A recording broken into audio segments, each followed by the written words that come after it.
I run CASA, so it's one of the 15 sexual assault centres in Victoria. I should actually say I've done this for 22 years, and I've also been around this issue for 40 years. Now, that's awful, you can do the sums. The first time was a collective called Women Against Rape. Anyone who's good at acronyms will get it. You think flat shoes, overalls, no bra, black hair. That'll get it for you. So what we do, we provide services for victims and survivors of sexual assault, almost any age. Our eldest client's 99, and that was an assault by a stranger, which really puts rape in context, really, because she was not exactly dressed up and out of a party and she got assaulted. So we'll provide counselling. We have a range of services.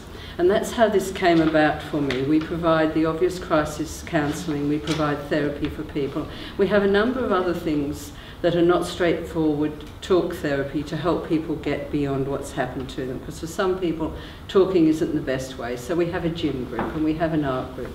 We have a number of things. And in the midst of providing those things, about 20 years ago, I got asked if I would help a 14-year-old talk to her father, who had admitted to having sexually assaulted her for 3 years and was going to jail. So he was actually sitting in remand, and they brought him and we had the session. I didn't know they were restorative justice sessions. This was just a session. And as times passed, I had names for them, and they were really catchily called. I wrote it down here. Guidelines for meetings arranged for adults and children to confront the alleged offender. I've done better than that since then. They're now called family conference, family and other conferences. But that was how we got into this work. And then at some point, not that long ago actually, I did some training with Aliki and David and learnt actually how to facilitate a conference, having done it for about 19 years now, I say, touch and go, mostly successfully, but a couple of times not. So that's how we got to this stage. Thanks, Carol. And Katrina. I work for CatholicCare Sandhurst, delivering the Youth Justice Group Conferencing Program, which is actually delivered statewide by another 6 other providers, and we offer a restorative process for young offenders aged between 10 and 18 who are journeying through court. It's commonly not the young people who are on their first offence, but the young people who are getting a profile, and they have to be likely to get a supervised order at court. And we have a close working relationship with our youth justice teams who do the eligibility assessment at court. And then from there, if there's support from the young person's solicitor as well as the young person and their families, we present that to the magistrate, and our referrals come straight from the magistrate. My role is to convene the process and to invite everyone who's been impacted by the offence to come and have a talk about what's happened. We must, by law, have a police member present and the young person's solicitor, but the young person chooses who they would have to support them in the process. And we work with police to get in touch with the victims, and they are again invited to come and participate in the process. In our restorative process, the conference will still run even if the victim doesn't choose to participate. And we look at what sort of supports may be needed to put in place around the victim so that they can either come or send a representative or write a statement that can be read out and represented that way at the conference. So it's commonly face-to-face with the people who have been directly impacted by the crime, but there is the provision there to send someone as a representative from victims of crime or someone from the victim's family to come and have that conversation, essentially around what's happened and a chance to hear how people have been impacted, and then to work collaboratively around looking for a way to repair some of the harm. And we particularly hear the victims' voices in that. And we also ask what's going to keep this young person out of trouble, and the answers to those two questions make up the young person's outcome plan, which is presented to the magistrate when we return to court for sentence. So it's a pre-sentence process, and we cover just a wide variety of crimes. When I first started in our program, the guidelines were very strict around the notion of only being crimes against property and not acts of serious violent crime. But it was very interesting to see how the goalposts moved fairly quickly, because we realised that a lot of people who have been impacted by more serious crimes actually find the process more meaningful, and it can be more powerful. So we have canvassed quite a wide range of crimes. We exclude at the moment homicide, manslaughter charges, and any sexual offences. Great, thank you. Right, now I'm going to open with Dorothy Dixer. Rob said restorative justice has to be victim-driven, driven by and wanted by victims. Carolyn, you lead a victim-centred service and a spokesperson for a victim-centred sector. What do you make of the report and its recommendations? Is it a load of rubbish? Or? I won't be offended. Bullshit, I won't be. You're one of the stakeholders. True, and I did go to the round tables. I think it's talking about a different process to what we run, or what we would even like to talk about, which is about the justice system and what might make the justice system work better for victims, what might make the justice system work better for itself, really. The fact that they're starting to think they might be overwhelmed, especially by the Royal Commission and what they have to do after that. From our perspective, it is about what victims actually ask for. So I was thinking about when you said that victim wanted a conference but the assessment panel experts didn't agree. We wouldn't get to that stage, because even if I thought, I might pull the plug at the conference and say, I don't think you want to be in the room with this person. But if they actually pursued it, the victim said, no, I really want this session, I'd say, okay, fine, I want to spend some more time with him or her, but then we would run the session. So for us, it's always about the victim saying, I want this session, I think it would be good for, and mostly they're intrafamilial. I've never done one with a stranger. Would I? Maybe a stranger assault? Yes, I would if I was asked to. But the ones we've always done have been about in the family context. And you'll all know that probably 80% of sexual assaults are intrafamilial, or close friends, or someone known to the victim. So there are not a lot of stranger assaults, even though the last year or so it sounds like the streets are dangerous and women are being raped left, right and centre, but I mean it's not actually true. There have been some very high profile cases. So for most of the people we see, it's been a family member, a close family friend, a trusted person who's within their circle. So it's not that it's a load of rubbish, it's a different process, it's addressing a different problem. What we're offering is another service for victims who are asking for a different approach. It's interesting point you make about interfamilial sex offences. We, as a community, often view sex offences through the prism of the most horrific cases that are reported on the front page of local newspapers, the horrible Jill Marr case and the like, even the Rolf Harris matter, and we think it's other people that are perpetrators and other people that are victims, whereas they are the minority. The majority of sex offence cases are interfamilial. But our response is as though we have to be tougher on those people who drag women off the streets and rape them, and our whole response has to be aimed at those people. So we say, electronic tagging, we say sex offender register, all that sort of stuff. But that ain't going to work for Uncle Fred, who's, having a totally inappropriate sexual relationship with his niece or whatever. And they are the majority of sex offence cases. Often our response is the adversarial system. We say that's going to give victims an appropriate outcome. As you would know, Carolyn, what victims often want is to be able to tell the perpetrator in their own words how their life has been stuffed up as a result of what occurred, how they've suffered mental health issues and the like as a result. Our adversarial system only gives victims that opportunity if there's a conviction and a victim impact statement at the end of it. And that's in a tiny minority of cases. There's just got to be other options. Chris? Carolyn, can you explain to me what the difference is between what you call a conference and what we're used to doing sort of mediation sessions? Not a huge amount, but some difference, yes. And I suppose it depends who asks for it and why they ask for it, because often mediation sessions were everybody coming together for whatever reason, weren't they? Court-driven or court-ordered or whatever. But Before court. Or before, Yeah, true. yeah. For me, victim has to ask for this session, and then it has a process of its own. Like, we meet with each person for a considerable amount of time before. We make sure everybody has a sense of where this session might go. Then you sort of almost leave the session to run. You're not going to let it descend into anarchy, but I actually don't direct it in any way, and I don't need them to get to an agreement. If they don't want to get to an agreement, they don't want to do something. Or I told David, we did a very long session recently with a mother and a daughter who haven't spoken for many, many years, and mum came with her new husband, and she's ill and in her late 60s, early 70s. Daughter wanted to reinstate her relationship with her mum because she was abused by her dad, and her mum stuck by her dad.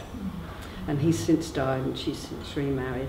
And we did a lot of work, they did a huge amount of work, and I thought they came to what I thought was a really good agreement, that they were going to meet together, have coffee, do this, do that. Then about 3 weeks later, her counsellor, the daughter's counsellor, said to me, she's decided never to have anything to do with her again. And I said, I feel really put out. I felt quite put out about it for a day or two, really. And then I thought, no, because that's where she needed to end up. It didn't matter about anybody else's process or what anybody or even the system needed. This was what the victim needed to do for herself. So I think it's got a slightly different focus in that respect. Okay, I'm just wondering how you might address the offender wanting to pursue some sort of mediation for the victim, with the victim of the crime. Because I'm thinking about it in terms of working with conferencing, and sometimes you find that young people who might be leaving custody, so there isn't going to be necessarily an outcome for them legally, but they're thinking in this space and in the work they've had with the workers inside, they've come to a point where I need to apologise, I need to acknowledge this. So how would you deal with that in terms of sex offences? Who wants to go first? Sorry, yeah.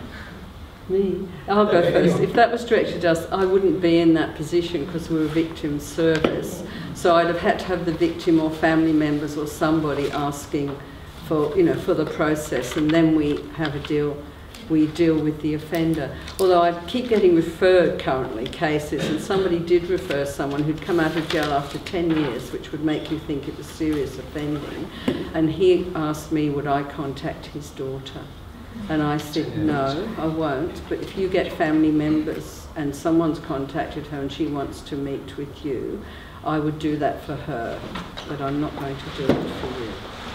So in our report, we deal with a whole range of stages where a restorative justice conference could take place, including post-sentence but pre-release. That's been happening in New South Wales for some time, and the first port of call is often the jail, who will then make contact with other relevant stakeholders, and ultimately a conference can take place. They don't do too many a year, but I met with the people in New South Wales who actually conduct the conferences, and why would a person who's about to be released want to be involved in a conference? Often it's a cleansing experience for them. They've been found guilty, so it's post-sentence, and before they're released, they actually want to try and repair some of the damage, particularly if it's an interfamilial matter. So, the gatekeeper in the initial stage will be people associated with the jail. There'll be, experts in the jail. When I was in Belfast recently at a conference, met with one of the people who ran one of the jails in Belfast, and they have specialists at the jail for that specific purpose. They're actually the prison wardens, trained. Yeah. And some of you may have actually seen there was a video made nearly 10 years ago now by that New South Wales Corrections program, which was well ahead of its time. So it was set up in the early 2000s. One of the things that surprised them when they first set it up, so they just trained a couple of their psychologists in how to run a group conference, was that referrals were coming initially about 50-50 from within the jails and from victims groups. So that the availability of the conference was publicised through a couple of the New South Wales victims groups, and then it's, in a sense, it's easy to publicise through the jails. But in a sense, that would be part of an enlightened prison policy where you have to do something post-release. I've just been reading some figures on the US where, you know, the current system is at the end of the line, and they're actually having to think about intelligent prison policy. And they've found that where there's any sort of monitoring and support for prisoners after release, of which this sort of thing would be an example, let's set up a meeting so you can talk through how you're going to survive when you come out the door next Thursday or next month. Michigan, for instance, has some form of follow-up for prisoners. They've seen a 30% reduction in reoffending just as a result of having some sort of institutionalised follow-up for prisoners rather than just releasing them. And so that sort of reintegration exercise has an obvious broader social benefit as well as being useful for the people most directly affected. At the other, I was going to say, at the other end of the scale where we're used to working, which is before someone potentially is convicted and locked up, it's a very sensitive subject, isn't it? Because what we commonly experience as youth justice conveners is even crimes that you think are on the lower end of the scale, like I had a young person who attempted to steal petrol from someone. By the time I actually got in contact with the victim, I was overwhelmed by how much that crime had had an impact on her feeling violated and no longer safe. And she'd stopped working. She was a shift worker because she wasn't confident to go outside at night because someone was there. So it was a good lesson for me that no matter what the offence is, even what we may consider low level, that the impact for the victims can be really strong. So in a case like a sexual offence, I can only expect the amount of trauma that that victim's gone through is phenomenal. And as a convener, our focus is certainly not to do any further harm. So in our model, where it's really the young person who's interested in doing the group conference that sort of instigates the conference, how do we engage victims and we'll inform them of their right to participate and engage with them in a sensitive way? And for me at the moment, that's probably where I'm not a strong supporter with the current model we've got for running crimes that are sex offences, because they're not driven by the victim. The victim's voice is not heard when the magistrate makes the choice of the referral. So I think we need to really strongly look at how we communicate with victims and do that in a sensitive way so that they're not further traumatised, even at being asked to be part of the process. Alabama actually has a program which I find quite extraordinary, and America, as we know, has huge jail sentences. So they arrange conferences for people who are sitting in jail for 28, 30 years for stranger rapes, for a number of things, when they're asked by the victim and sometimes by the person in jail for the conference, and they spend a while setting it up. But it's only a study of 10. It's called after the crime by a professor of something or other called Susan Freeman. And it's interesting, she spent the whole book doing these 10 case studies. But what's really interesting is how it changed some people's lives, because one of the women had been raped by a stranger. She was in her 50s by a 17-year-old young guy.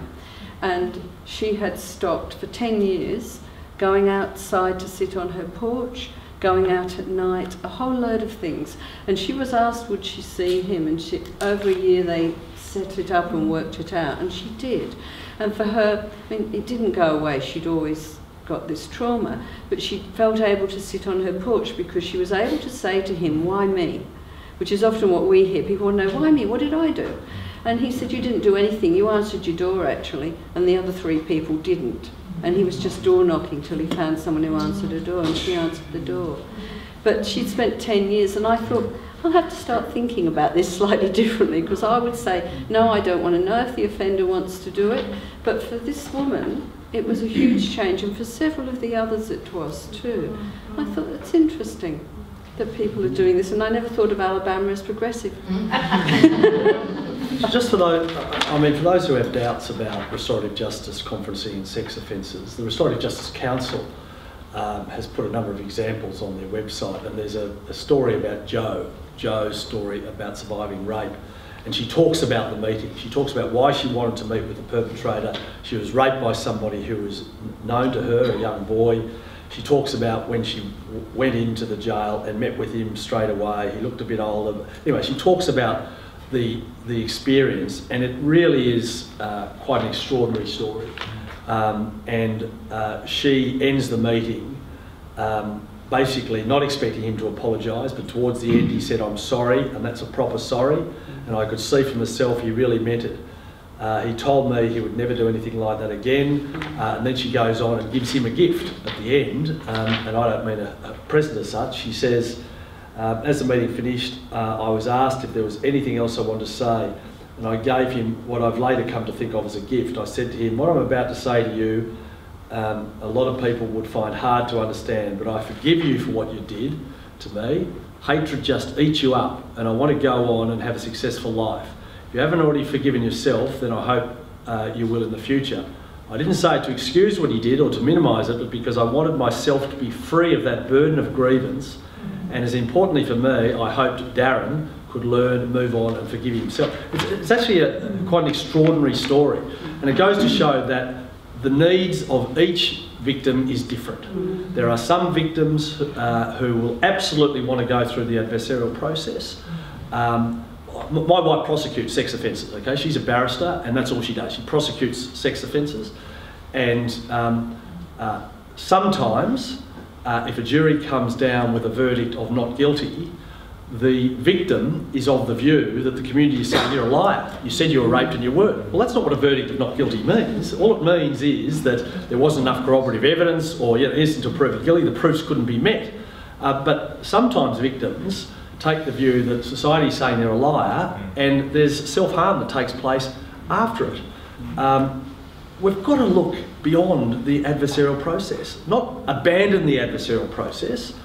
It has served us well in a whole range of areas, but when it comes to sexual assault, and when I was Attorney General, people say, "Why didn't you do this when you were Attorney General?" I was focused on implementing reforms to the current system, trying to make it better, trying to ensure that people with cognitive impairment could give evidence in a safe environment, ensure that perpetrators couldn't personally cross-examine, all that sort of stuff. But it didn't increase conviction rates. It didn't lessen the number of victims out there. And I have come to the conclusion, as I said at the start, that in certain areas, and sexual assault's one of them, I reckon the adversarial system has passed its use-by date in its current form. And future attorneys will do what they can to try and tinker with the current system. That's fine, but we need something to sit alongside that. We need another option for victims, so if they choose to have their needs met outside the adversarial process, they can, and at the moment they can't. Question up the back. Yeah, just myself and a colleague, we're from Rotary Maryborough, and we've been doing quite a lot of work with family violence, and just as probably to you, Rob, but to the whole panel in general, how do you see restorative justice fitting into family violence? It's a bit of a hot topic at the moment. It's certainly something that's significant in our community we're trying to tackle, but what are your thoughts on it? Is there a strong place for it? Is there a way we can support it? Yeah, I think there is a place for it. That's the bottom line. The particular dynamics of family violence often involve an ongoing pattern of abuse, apology, then abuse, then apology, then abuse. So it's quite a complex area, that goes without saying. But a restorative justice conference in appropriate circumstances can provide a safe environment for the victim to tell her story, and does have the potential, I think, for appropriate outcomes that can stop violence. But it's a controversial area. There has not been a hell of a lot of research in relation to restorative justice conferencing in relation to family violence, but I think there is a place for it in a properly controlled environment, taking into account all the dynamics associated with family violence. That's my view. And I think in our experience in this region, and some of the other conveners may have had more extensive experience, we've sort of only had some preliminary referrals for breach of intervention orders for family violence. And I recall one family we've actually worked with twice. The first time round, the young person was about 14 years of age at the time of the violence against his mother, and the family was separating at the time. And looking back, I thought we had linked in with many of the professionals we could have. We had a child protection worker there. We tried very hard to link in with the local family violence supports, but because of the age of the offender, it was really hard to get someone who would be prepared to do a lot of the therapeutic work with him in our region. And I was really aware of the limited amount of services that were there to support the conference process. But look, we ran the process. The young person did, I thought, some fairly constructive and meaningful apology and engagement with his mum. His mum and his brother, who was a secondary victim, participated and felt that it was meaningful for them. And I think it did make a difference for a season. We saw him back in court about 3 years later, and it was actually probably not a case I would have liked to have taken again, but it was the voice of the victim at the time, the mother, who said, can we have another one of those restorative processes because it helped the first time. Interestingly though, I don't think it made a big difference around the offending for that young person. It put things on hold for a while, but I think it was a much more therapeutic intervention that needed to happen alongside the restorative process, because a restorative process is not going to be a one fix for everyone. And we just didn't have the services at that time to put that in place at the same time. And I think that's a real shame, because the second time round I don't think the young person was as willing to engage with that service as he was the first time round. And look, I entirely support what Katrina's just said. The first time I saw this being used in that context was actually in Canada quite a long time ago. We were doing work in mainly with Indigenous communities, because we were invited there by the Aboriginal Justice Learning Network. And their insight was exactly the one Katrina's talking about. Don't see this as a single intervention, but where it's minimising risk rather than adding to risk is that you're bringing more people in, having an open conversation about what the problem is, and you know, you hear this day in, day out. We knew it was going on, but we didn't feel entitled to do something. So what the conference allows you to do is have that negotiation by expanding the community of people who have put their hand up and taken some responsibility, a bit like the circles of responsibility or accountability that Rob was talking about, but this is actually extending the family network so that people say, all right, I am actually part of the solution now, and formally I've been entitled to intervene and stop my brother from doing what he's doing or whatever. So again, a lot of the youth justice conveners will have seen this happen at the margins in some of these cases, where just by being in the room when the discussion's occurring, you can see that you've actually affected or given people the sense that they can actually do something about it now as a member of extended family or local neighbourhood. But one of the findings from Canada was, again, Katrina's point, it's not a one-off exercise. It needs to be a repeated formal gathering to address a problem that we know is happening, and ultimately the biggest safeguard is if the people who are not professionals, but you know, the people who are actually part of that network have been given the responsibility to help out. That probably fits with your experience. Yeah. Just on the circles, because there was a question earlier about circles of support and how you get the political will. In the UK, it's supported by the police. The police actually like circles of support and accountability because it takes some of the onus off them and it's outsourced to the community rather than the police always being responsible for sex offenders when they come out. So it's actually supported by the police in the UK. You know, that's why there is political support for it over there. One of the reasons.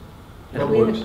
Rob, further to this question about family violence, the report says the debate around about extending restorative justice into the areas of domestic violence and sexual offending is usually based on ideology, principle and precaution, rather than on findings about or evidence derived from actual practices. Yep. This is because of the paucity of programs and associated research and evaluations which are available to demonstrate successful failure.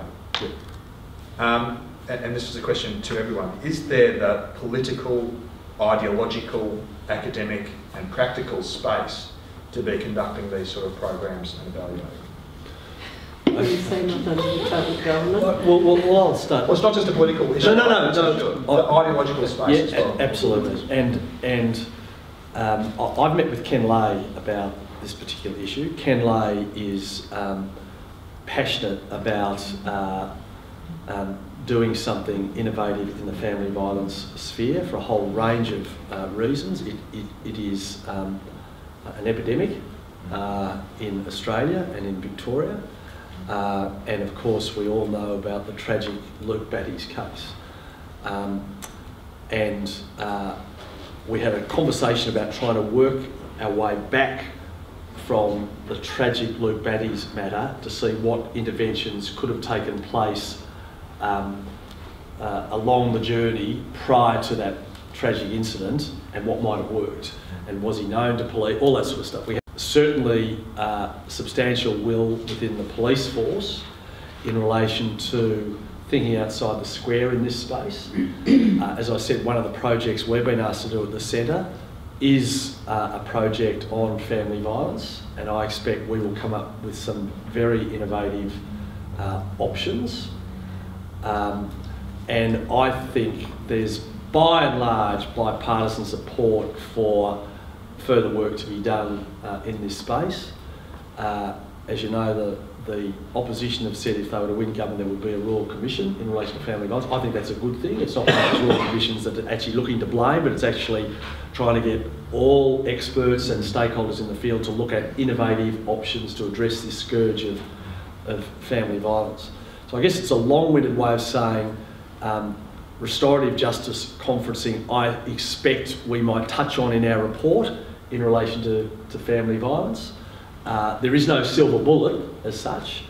What does dismay me still is intervention orders, when they're granted by the court, there is little or no follow-up. So in other words, some of the restorative justice initiatives that have been introduced in relation to, let's say, a drug court, for instance, or even Koori courts for that matter.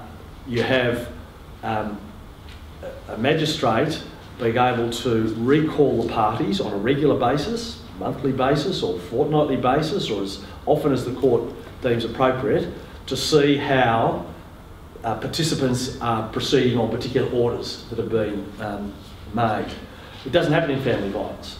The court only gets involved again after an intervention order when there's a breach, right? So why can't we use the power and authority of a judicial officer to monitor on an as-needs basis intervention orders and how a person against whom the intervention order has been made is coping, and indeed the person who sought the intervention order. You know, there might be different stories. You don't have a court at the same time. But it works in other environments. It works in the drug court. It certainly works in the Koori court. And that imprimatur of the court in relation to intervention orders, I think, is something that needs to be looked at. Can I just say, you need programs to send people to, so you can have an intervention order, and I think for some people that does something. A bit of paper for them is really quite scary, but we do family violence counselling for children and for women, and I know for some of the men who are subject to the intervention order, it's a bit of paper.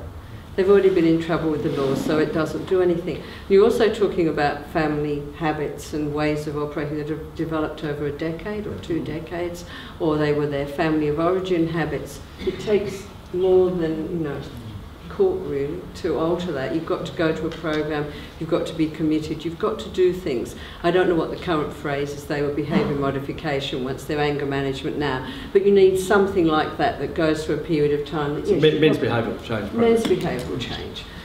Goodness, there's always another one. But whatever it is, it needs to do something for a block of time, because that's how you change your habits. We all know that. You go on a diet, you give it up after a day or two unless something happens. You know, we all take time to change our behaviour, and it will be the same with these sorts of things. You need a program, and lots of programs, and different sorts of ones, because the issue we find often is adolescent boys. There's not a lot out there. There's 2 pilot programs being run in Melbourne, one rural, I think, and one metro. That's not a lot. That's probably, you know, 20 places really. So what are we going to do with the rest of them? So there needs money into that as well. I'm just noticing adolescent females, there's a lot of reporting of family violence perpetrated by adolescent females, and that's even harder to get a response because they're not even acknowledged as having those behaviours. That's actually true, and that happens to us because we run what were the old adolescent sex offender treatment programs, but we run sexually abusive treatment program. Predominantly we get young boys, and then we have a little group of girls, and we think we have to do something very different. It is actually quite different in some ways, as Sue would know, because they run them too up in here. We do. We do, you do, yes. Yeah. Yeah, David, just wanted to ask you, you talked a lot about the Defence Task Force report, and I just wanted to know whether you've seen restorative justice being taken up either overseas or here by any of the kind of institutions that are currently under question, the Royal Commission, such as the religious institutions and those that have, where abuses happened in institutions or between clergy and parishioners, that kind of thing. Were there any denominations that inquired about actually taking up those processes? That's a big question to which I don't actually have much by way of evidence. So there's a lot of talk, but I don't know institutionally of a church that, body for instance, that's actively taken on board yet an effective response to this. I mean, we know of cases individually where church organisations, there are people in this room I know who've actually run these, but have met to deal with what are called historical cases. Again, but again, there may be people who have information on that. I don't know an outstanding example here or overseas yet where that's happened institutionally. Their approach has been legalistic. Look, let's not kid ourselves. The approach, the Catholic Church and other organisations over the years has just been a legalistic approach where they haven't engaged appropriately with victims, and they're still shell-shocked, I reckon. They're still shell-shocked in relation to what the Royal Commission actually means, and they've just seen this as a legal court environment where they have to take the legalistic approach, by and large, right? There are some exceptions, but by and large. You know, without giving away any confidentiality, we were approached at our centre by an organisation, which I won't mention, to have a look, possibly, at a restorative justice submission, best practice model to deal with victims of institutional abuse, where all systems go, and then I think it got into the hands of the lawyers and nothing further happened in relation to it. So unfortunately, a lot of these institutions have just taken the legalistic path. Which is ironic because, like you're saying, David, there's a lot of themes that are resonant with religion, such as forgiveness, healing, transformation. Yeah, there's talk and there's action, but what's interesting is actually the other space we haven't talked about a lot. I don't know if you want to say something about this, Angela, as someone who's been a legal officer within Defence, but is the other big discussion for the last 5 years has been workplace bullying. And we've had all sorts of laws passed here and everywhere else. And then there's been some really interesting work on what the phenomena actually is, because it's a term that covers about 1,000 different activities at work. But there is now an emerging, really sensible response to interventions that actually deal with what might be occurring in workplaces and use some of these processes. So when we use the terminology of workplace conferencing, but there's related practices that, again, people in this room have been involved with, intervening in workplaces to try and work out with the group of people affected what's actually gone on here, what's been going on, how are people being affected. Now, are we able as a group to continue working together, or do we have to go our separate ways? And as it happens, Defence was one of the organisations to introduce that, along with to complement mediation that they already had in place and conflict coaching. So they've got a suite of those processes available. CSIRO, again, as many of you will know, had the Pierce report published last year looking at this and actually made recommendations, unlike the federal report into workplace bullying. That was a big report that actually didn't offer much by way of solutions, other than it's a big problem and we should be doing something about it.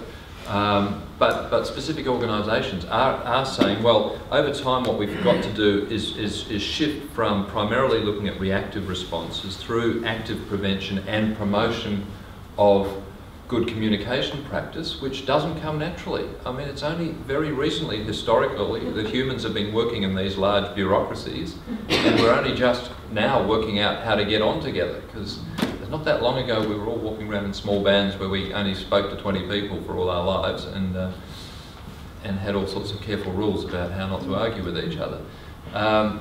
But so you know, the fact that I'm continually amazed doing lots of workplace interventions, how well most people most of the time get on, and how spectacularly benighted the approach to workplace bullying is. By you know, we've got new laws now shunting some of these bullying places to Fair Work Australia without them necessarily knowing how to deal with these.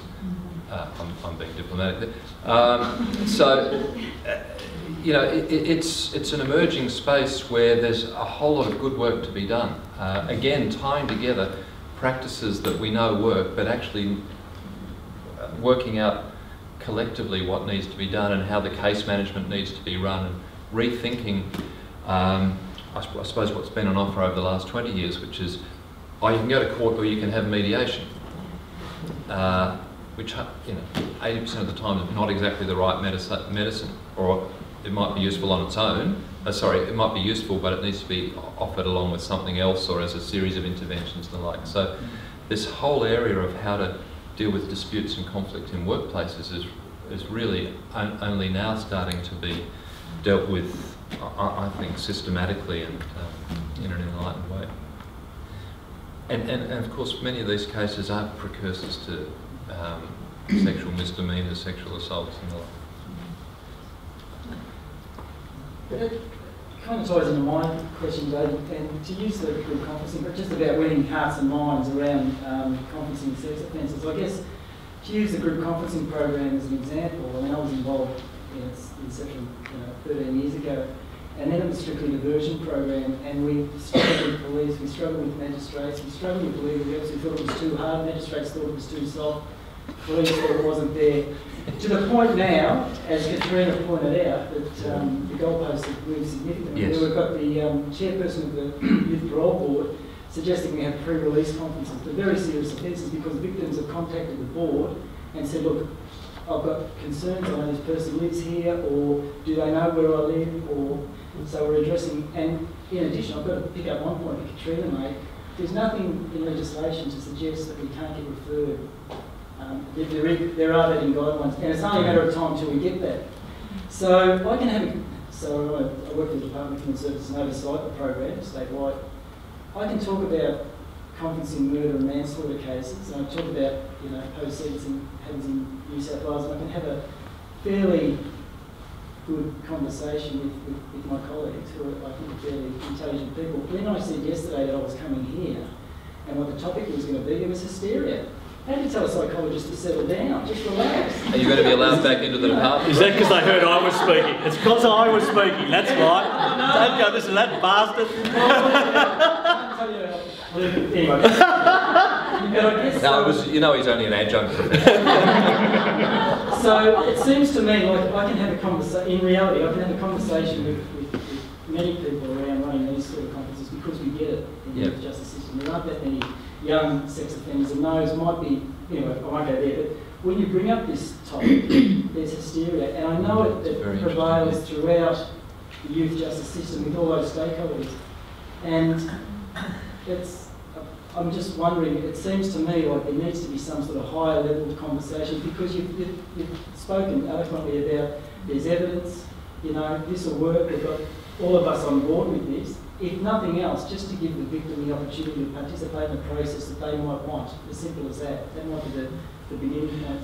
But making it happen seems to be huge for me. I'm just wondering if you've got a comment about that, and if there's something higher level that might be on the horizon that we need to consider. Well, I'll start. That's an interesting observation. I'm sort of, I don't know if I'm surprised a lot about that, but at a higher, if you like, a higher level, our stakeholders included the Chief Judge of the County Court, included senior representative, in fact the Senior Prosecutor of Sex Offences of the DPP, included a number of County Court judges, and all in favour of an approach other than the current adversarial approach, because they see, DPP said he spends an inordinate amount of his time trying to get victims over the line in relation to proceeding with a court case, right?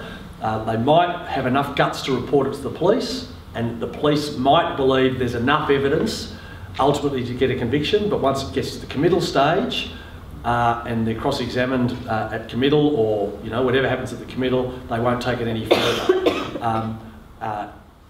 The day before